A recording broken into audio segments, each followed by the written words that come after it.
Bəqi qəbristanlığına yaxınlaşmaq olmur. Qəbristanlığı saatla açırlar. Neçə saat gedib ziyarət edə bilərsən. Səhər filan saat, axşam filan saat. Səbəb niyə?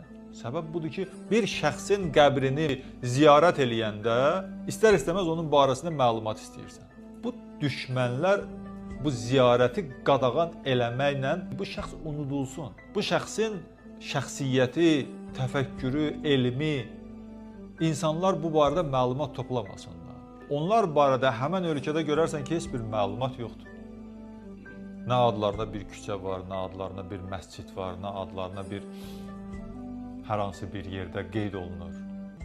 Məqsəd insanları bu cür şəxsiyyətlərdən məhrum etməkdir. Amma bunun müqabilində görərsən ki, elə insanları müdafiə edərlər, dəyər verərlər, onları təbliğ edərlər, onları qonaq edərlər, əllərini sıxarlar.